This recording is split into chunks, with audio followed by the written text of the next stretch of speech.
কিভাবে একজন লোক সবচেয়ে খারাপ ব্যক্তি থেকে সবচেয়ে ভালো ব্যক্তিতে পরিণত হলেন? আপনারা দেখছেন নূরে জাহা। আসসালামু আলাইকুম প্রিয় বন্ধুরা, আশা করি সকলেই ভালো আছেন। হযরত মুসা আলাইহিস সালাম একদিন আল্লাহর কাছে আরজ করলেন, হে দয়াময় প্রভু, আমার উম্মতের মধ্যে সবচেয়ে খারাপ ব্যক্তিকে আমাকে দেখিয়ে দিন। অদৃশ্য থেকে আওয়াজ এলো, ঠিক আছে, আগামীকাল সকালে তুমি পথের ধারে বসে থেকো। যে ব্যক্তি সর্বপ্রথম তোমার সামনে দিয়ে যাবে সেই তোমার উম্মতের মধ্যে সবচেয়ে খারাপ। পরদিন হযরত মুসা আলাইহিস সালাম সময় মতো নির্ধারিত স্থানে বসলেন। কিছুক্ষণ পর এক ব্যক্তি একটি ছোট ছেলেকে কুলে নিয়ে তাকে অতিক্রম করলো। হযরত মুসা আলাইহিস সালাম মনে মনে বললেন, ও এই ব্যক্তি আমার উম্মতের মধ্যে সবচেয়ে খারাপ। এরপর হযরত মুসা আলাইহিস সালামের মনে হলো তার উম্মতের মধ্যে সবচেয়ে ভালো ব্যক্তিকেও দেখতে চান। তিনি আল্লাহর কাছে আরজ করলেন, হে দয়াময় প্রভু,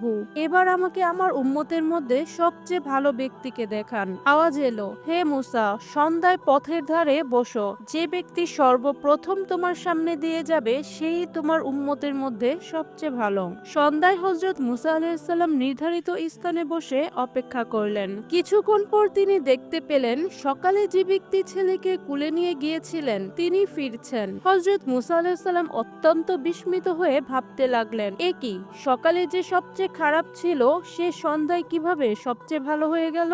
আল্লাহর কাছে এ প্রশ্ন করলে অদৃশ্য থেকে উত্তর এলো, হে মুসা, সকালে যখন ওই ব্যক্তি জঙ্গলে প্রবেশ করলো তখন তার ছেলে তাকে প্রশ্ন করেছিল, বাবা, জঙ্গল কত বড়? সে বলেছিল অনেক বড়। ছেলে আবার জিজ্ঞাসা করলো, জঙ্গল থেকে বড় কিছু আছে? সে বলল, হ্যাঁ, পাহাড়গুলো জঙ্গল থেকে বড়। ছেলে বলল, পাহাড় থেকেও বড় কিছু আছে? সে বলল, হ্যাঁ, আকাশ। ছেলে আবার প্রশ্ন করলো, আকাশ থেকেও বড় কিছু আছে? বাবা জবাব দিল, হ্যাঁ, আমার পাপ আকাশ থেকেও বড়। তখন ছেলে বলল, বাবা, তোমার পাপ থেকেও বড় কিছু আছে? এই প্রশ্ন শুনে সে ব্যক্তি চিৎকার করে কান্নায় ভেঙে পড়ল।